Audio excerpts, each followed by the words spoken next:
You're listening to Soap Dirt, the latest in television entertainment news. Hey, Young and the Restless fans, I've got your early edition spoilers for the week of August 4th through the 8th. We're going to talk about Adam digging, Diane really worried, and 3 funerals. It's Belinda from Soap Dirt. If you're not following us, please reach down, click that subscribe button. As we always do on early edition day, we talk about what's coming the rest of this week, and then we'll talk about the action for next week. So on Wednesday, July 30th, we've got Kane approaching Victor, still in France, and he admits that he made some mistakes, but Victor gets nasty and says Kane's a sleaze, and he blames him for the deaths that happened and for Nick's injury. And Kane insists he'd have gotten Carter the help he needed if he had known that he had those mental health issues.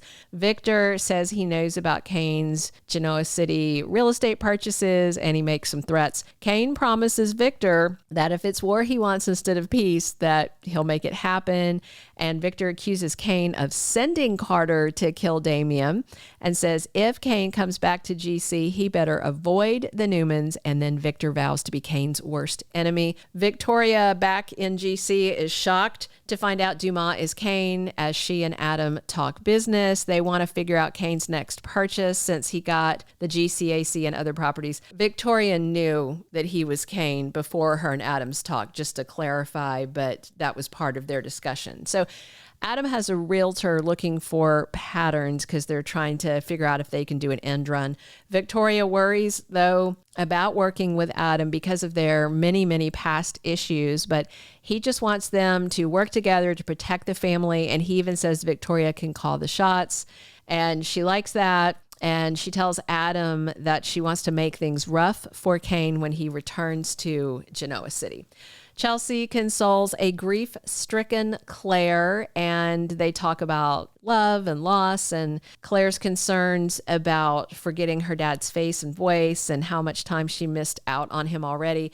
And Chelsea reassures Claire that she will never forget Cole's love for her. Victoria flatters Adam and says he's changed in good ways, and he credits Chelsea, who turns around and credits their son Connor.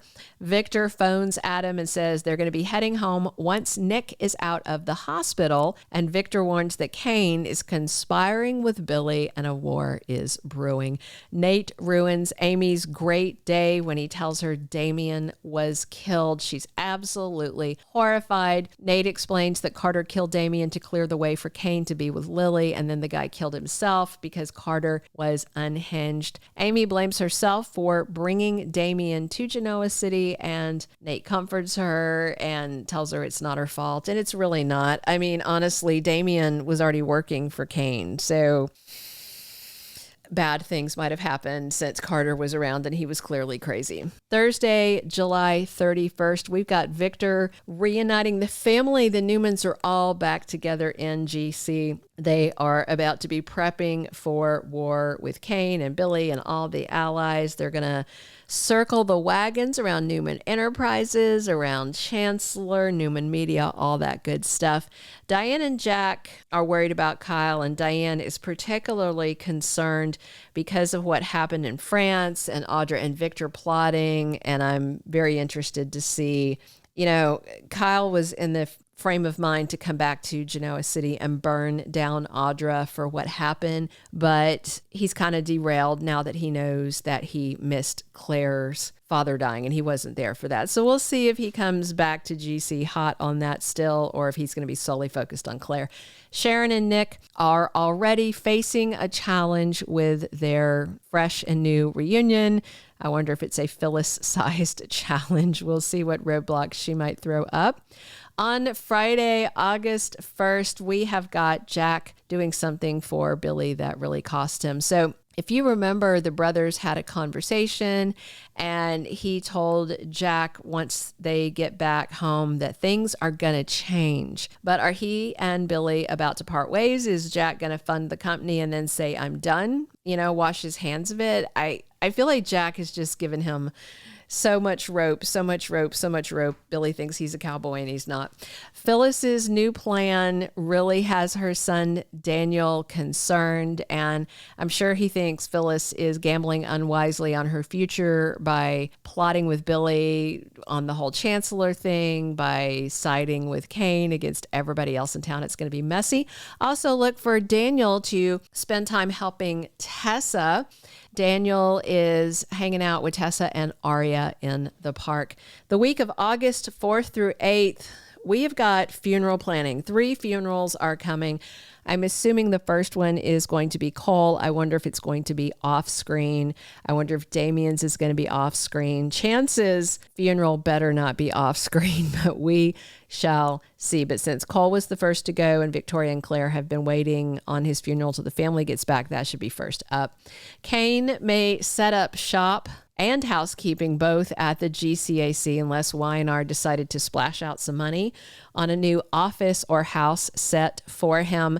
I expect Holden and Amanda to both be at the GCAC, living there, conspiring with him. That'll make it easier for Cain to plot with his minions.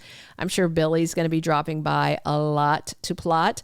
I'm interested to see how Sally reacts to Billy's new plan to work with Phyllis on Chancellor and with Cain on a lot of revenge stuff. Chelsea and Adam are going to let the Newmans know that Holden is Cain's local minion. I do expect to see Holden having a sad reaction to Damien's death, despite their recent differences. And I'm just wondering if the Abbotts and the Newmans are going to avoid the GCAC because Cain bought it, or be there a lot more to keep a close eye on him. And Cain buying it may really bother Lily and Devon, since their dad Neil's jazz lounge is there. It's not like they can move it away from him. Lily's going to be trying to avoid Cain at every turn. And of course, he's going to be probably stalking her at every turn because he has not given up, as he told Amanda. Nate is going to be confronting Cain about Damien's murder. I'm sure Nate's going to have words with him. And once Amy meets Cain, I bet she will have some things to say as well. Amy and Nate seeing Cain all the time in GC is going to be a very unpleasant reminder of her losing her son and Nate losing his brand new brother. So we're going to have Genoa City grieving Chance's death as word spreads. Remember, Billy, he really needs to call Jill, but he said that he didn't think she wanted to hear from him. Somebody's got to call and tell Jill the hard news. I'm guessing Lily is going to be the one to do it. We'll see. Victor and the family get busy plotting Cain's downfall, and Billy may be collateral damage in the coming war. I do wonder if Chelsea's going to back off defending Billy and trying to stop Victor from trashing him with Newman Media now that Billy has chosen sides against them and has allied himself so closely with Cain. And Sharon and Nick's sparks continue to grow. Thank you for being a loyal listener. Follow us wherever you get your podcast, because you don't want to miss the next episode. Soap Dirt is on all the major podcast platforms, including Apple Podcast, Spotify, iHeartRadio, and more.